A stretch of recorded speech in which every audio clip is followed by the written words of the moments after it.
hello mindenkinek! Elég sok idő eltelt a legutóbbi bejelentkezésem óta. Most épp Indiában vagyok.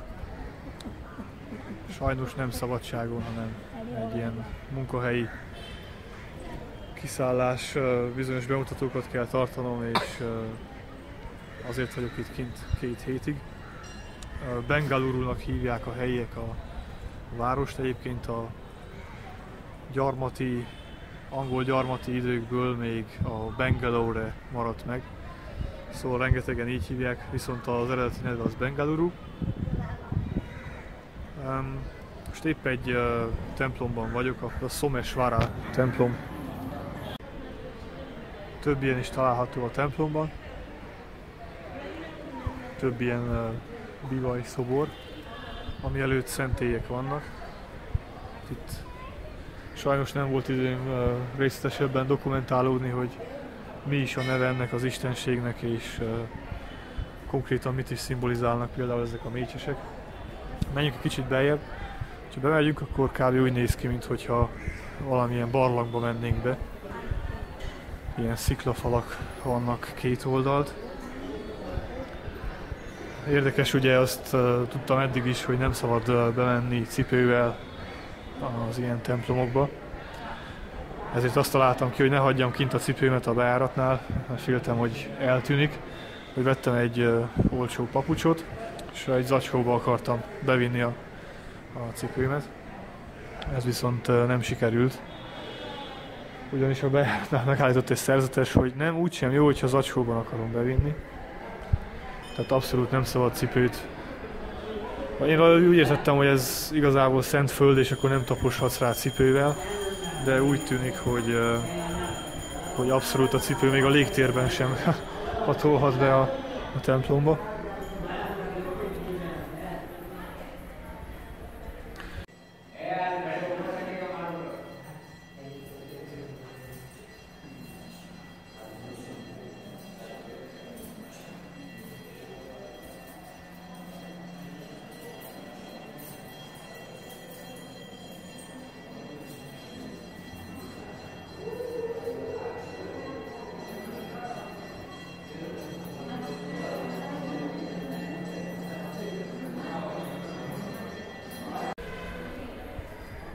Vasárnap reggel érkeztem, már első nap egyből elég kalandos volt.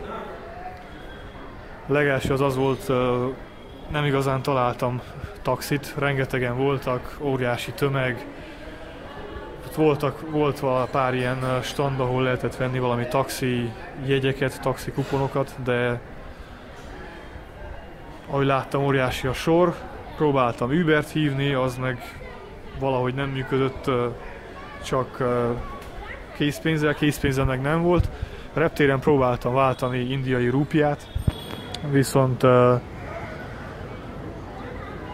általában a reptéren nagyon rosszak az átváltási ráták, és ez történt ott is, kb. Olyan 15 eurót vesztettem volna, hogyha ott váltom át.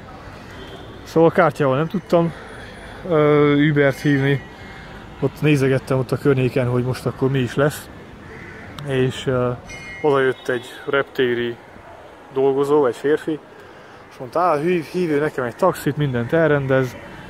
Aztán kb. Olyan 20 percig vártunk, amíg jött a taxi, meg rengeteget mesélt ott nekem, szóval gondoltam is, hogy vajon miért foglalkozik ennyit velem. Hát nyilvánvaló volt, aztán kiderült, hogy ahogy beszálltam a taxiba, nyújtotta a kezét, hogy tip please, hogy adjak neki kis borravalót. Hát ez nagyon érdekes, ez a bejárata a templomnak, ami nagyon színes, akárcsak India. Aztán taxissal szerencsére nem volt probléma, adott számlát, úgyhogy rendben volt. Csak a bengalurui közlekedés a legrosszabb, ezt a kollégáim is mondták, a helybeliek, hogy egész Indiában itt a legrosszabb. Ezt úgy képzeljétek el, hogy például ahol megszálltam, meg ahol van a munkahely, az 16 kilométerre van a városközponttól. Ezt a 16 kilométert csak úgy tudod megtenni, hogyha taxit hívsz, tehát tömegközlekedés annyira nincs, mármint van bizonyos szinten, de több átszállással tudsz csak bejutni a központba, és nagyon, nagyon sok időbe telik. Tehát akárhányszor bejöttem, legalább 1 órába telt. Tegnap este volt a rekord, mikor bejöttem a városba, 2 órába telt, hogy bejöjjek.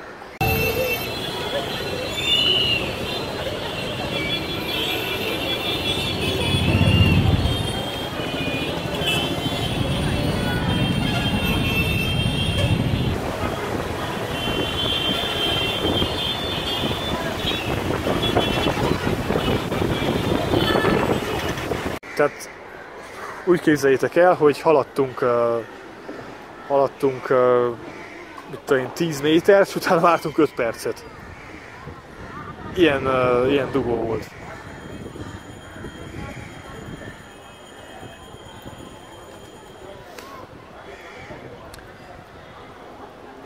Miután beértem a hotelbe, szerettem volna nyilván pénzt váltani, kerestem a térképen, nem volt semmi. Taxit akartam hívni, hogy azzal bemenjek, de azt mondták, hogy előre kell fizetni, úgyhogy nem, az nem működik. Uber megint csak nem működött bankkártyával, úgyhogy próbáltam kivenni automatából pénzt. Automatát találtam a térképen, de egyik sem fogadta el az otthoni, a romániai bankkártyát. Ott akkor egy csomót keringőztem, amíg kipróbáltam vagy 5 banknak is az automatáját, de egyiknél sem sikerült. Úgyhogy végül azt a rossz döntést hoztam, hogy beszállok egy ilyen riksába, egy ilyen tuk-tukba. Legelőször 1000 rúpiát akart kérni, hogy bevigyen egy pénzváltóhoz a központba, a városba. Hát 1000 rúpia az olyan 13 euró. Mondtam, hogy az kizárt. Előre megnéztem egyébként, mennyire lett volna a taxival, lett volna 400 rúpia. Aztán persze alkudoztunk. Sehogy sem akartunk megegyezni, túl sokat akart kérni. És végül azt mondtam, hogy ott hagyom. És akkor, amikor elkezdtem otthagyni, akkor kezdett rohamosan esni az ár. Akkor ajánlotta fel, hogy na jó, akkor elvisz 500-ért, mondtam nem 300, akkor már a taxinál legyen kis olcsóbb, hogyha... És végül megegyeztünk a 300-dal. Most be is vitt a központba, pénzváltó be volt zárva, mert vasárnap volt.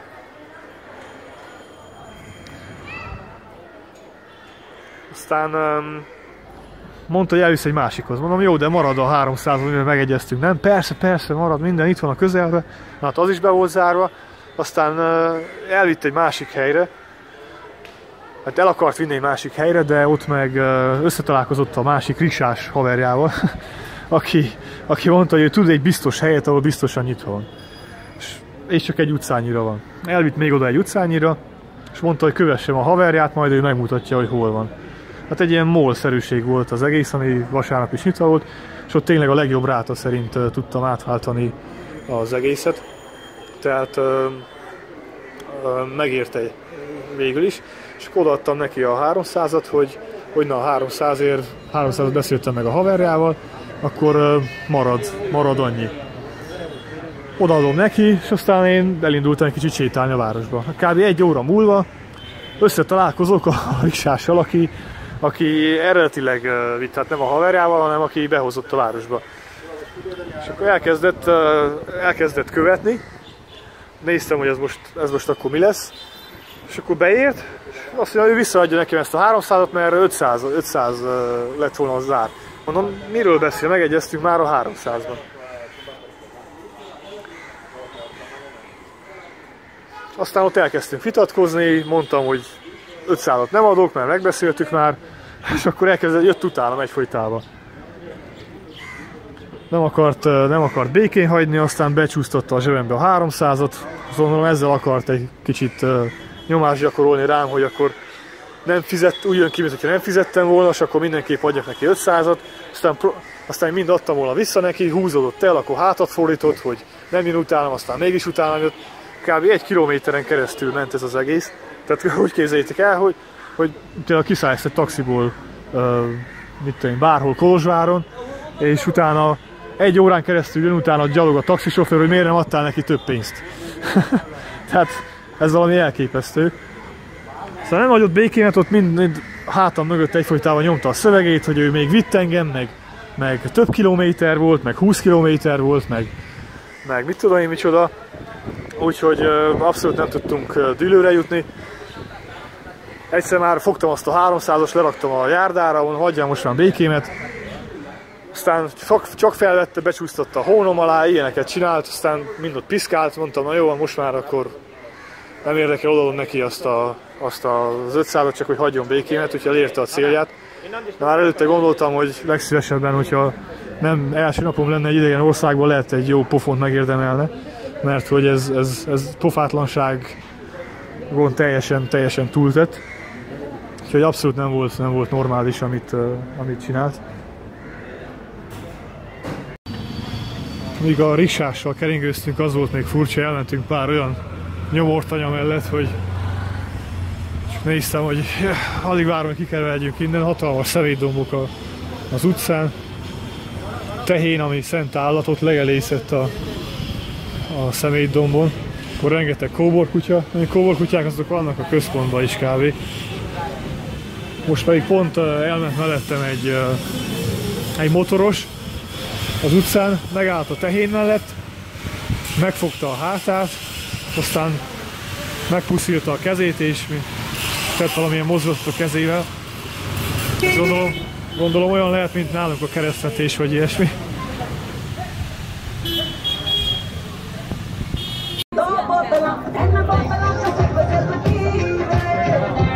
Igazából kicsit félek videózni az utcán, mert mindenki úgy néz rá amúgy is, hogy fehér vagyok, egyedül idióta, aki itt sétál az utcán. Hát nem hiszem, hogy van-e még turista, aki ezt bevállalja, de valahogy meg kell tapasztalni az igazi Indiát és azt, hogy mi is van itt igazából.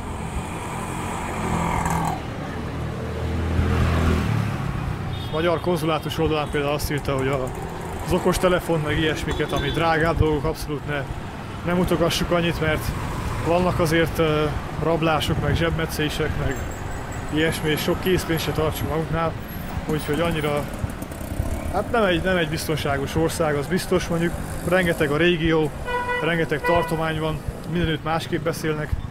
Itt például Bengaluruban a Kanada az a helybeli nyelv. Északabbra 3 tartományban hindit beszélnek, akkor van még van a Punjabi, az is egy nyelv. Többit nem is tudom, őszintén szólva. Elég nehéz itt közlekedni, gyalog főleg, mert itt járva nem nagyon van. És itt rengeteg a motoros, és itt ugrabugrálnak a járdáról fel, ahol csak tudnak találni egy kis rést, hogy valamennyire tudjanak előre haladni. Meg mondtam, rettenetes a forgalom, és óriási dugók vannak. És mindenki dudál egyfolytában, tehát folyamatosan dudálnak, akkor is, hogyha semmi értelme nincs.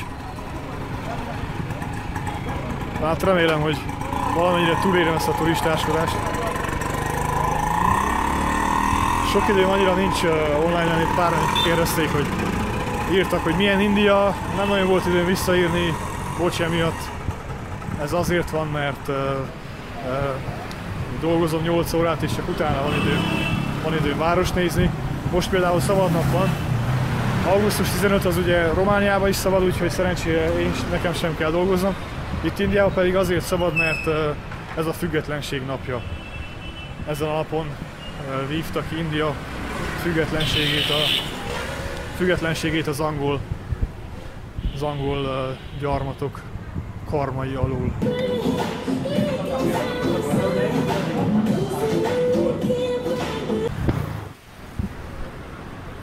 Ami még elég vicces volt, a riksás egyfolytában köpködött. Nem tudtam mire véljem, vagy beteg, vagy mi a fene lehet a baja. Aztán, de így kb. Percenként. Aztán egyszer csak látom, hogy elővesz egy zacskó dohányt, és beteszi a pofazacskójába. Azt rágta. És azt a dohánylevet köpködte egyfolytában. Erről eszembe jutnak gyerekkorom western amiket olvastam. Amiket Stevenson írt, meg Mark Twain.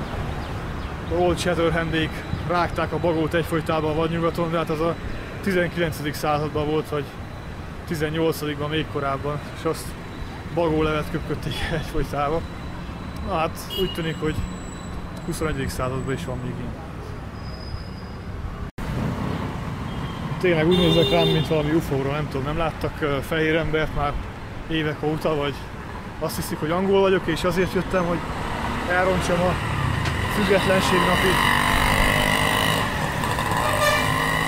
függetlenségnapi ünnepségüket. De egyelőre még nem kötött belém senki, csak egyszerűen csúnyán néznek, úgyhogy azzal egyelőre még nincsen baj. Jó, azért mindezeket nem azért mondom el, hogy elítéljük őket, tehát nem lehet nyilván általánosítani, hogy az indiai nép ilyen vagy olyan. Ha jól tudom, több mint 1 milliárdan élnek ebbe a hatalmas országba. A kollégáim nagyon-nagyon kedvesek. Tegnap, mármint kedden volt a cégnél egy kisebb ünnepség a Függetlenség napja alkalmából, és küldtek egy e-mailt az emberi erőforrásoktól, a HR-től, hogy lesz egy dress code, egy ruhaviseleti irányzat, mindenki öltözön be indiai népviseletbe. És gondolkoztam, csatlakozom én is. Persze mondták, hogy nekem nem kötelező nyilván, mert hogy csak 2 hétre vagyok itt, meg amúgy sem vagyok indiai. De én gondoltam, kipróbálom meg, elsüllyed belőle pár jó poén, pár jó fotó. Aztán gondolkoztam, hogy vegyek egyet, végül az egyik kollégám felajánlotta, hogy kb. Olyan magas, mint én, ami elég nehezen volt hihető, mert én 194 vagyok, ő meg azért jó félfejjel kisebb.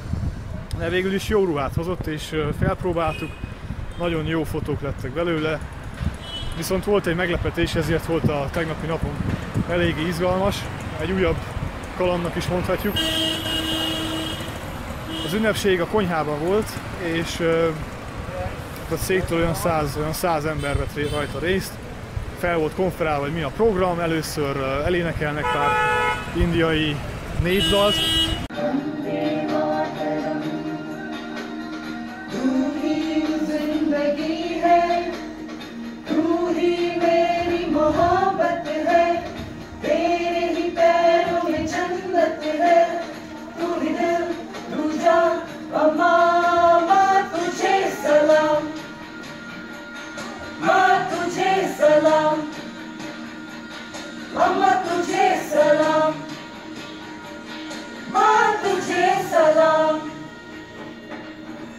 Pár indiai népdalt, ami nagyon érdekesre sikeredett, tehát én persze kukot sem értettem belőle, de maga az, ahogy énekelték, és hogy mindez a szabadság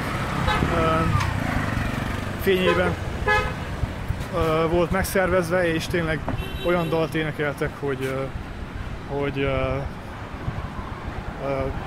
azt hiszem, hogy a kollégám fordította valami ilyesmi volt, hogy anyánk India, vagy valami ilyesmi, tehát ilyen nemzeti népdal volt ez. És tényleg elég ilyen megható hangulat volt a közönség soraiban. Viszont előtte, mielőtt még ebbe beleugrottuk volna, mikor a HRS nő, aki szervezte az egészet, az emberi erőforrások vezetője, felkonferálta volna az egész programot, akkor azt mondta, hogy bejelentette, hogy van egy különleges vendégük Európából, és szeretné megkérni, hogy szóljon pár szót. És akkor odaadta nekem a mikrofont, és akkor így teljesen ledöbbentem, hogy most akkor mi van. És akkor ja, persze azt is mondta, hogy szerintem kicsit túlzásként, de nagyon aranyos volt, hogy megtisztelő számukra, hogy én is felvettem ezt az indiai népviseletet, és hogy milyen jól áll, meg mit tudom én, ilyesmiket. Úgyhogy nagyon-nagyon kedvesek voltak. Aztán sikerült feltalálnom magam, szóltam pár szót, hogy jól érzem magam itt, meg hogy milyen kedvesek voltak, és történetesen miért is vagyok itt, elmeséltem a munkai szemszögöt is, munka szemszögéből is a dolgokat. Úgyhogy nagyon aranyos volt az egész. Aztán volt egy ilyen, az előadáshoz, meg az ünnepléshez tartozott egy ilyen kvízműsorszerűség is, amiből sajnos nem értettem semmit, de teljesen elképettem, mert ilyen kérdések voltak, hogy ki volt az az indiai modellnő, aki 1994-ben megnyerte a Miss Universe mit tudom, milyen szépségversenyt, és tudták. Tehát ilyen kérdések voltak, hogy ki volt az első női miniszterelnök a szabad Indiában, tehát minden Indiával kapcsolatos kérdések voltak, ami távol állt tőlem, tehát nem volt, nem tudjam ezeket. És itt hatalmas átéléssel és hatalmas büszkeséggel énekelték a himnuszt. Úgyhogy megható volt részt venni ezen az előadáson, úgy is, hogy sokat nem értettem belőle, de nagyon kedvesek voltak, főleg amikor felkértek, hogy én is szóljak pár szót. Persze túlzás volt, tehát tudtam volna előre, vagy megkérdeztek volna, akkor szóltam, hogy ne hülyeskedjetek, már nem vagyok én különleges vendég, vagy valami. De abszolút kedvesek és nagyon rendesek. Általában azokkal kell vigyázni, akik az utcán akarnak mindenképpen segítségedre sietni. Ezek mindig ilyen simlis tuk-tuk, ilyen riksa sofőrök általában. Hát vele megtörtént, hogy párszor jönnek utánad egyfolytában, és kérdezik, hogy hova mész, aztán én válaszoltam, nem, azt mondja, not open, sosincs nyitva, ahova te akarsz menni, hanem mindig csak azzal nyitva, ahol ő akar vinni, és akkor elkezd ajánlgatni, hogy jaj, de nem menjél oda, mert az zárva van, és inkább gyere vele, mert ő elvisz valahova máshova, ahol nagyon vagány, és nem tudom micsoda, és very famous, és nagyon híres, és mit tudom micsoda. Ezekkel érdemes általában vigyázni.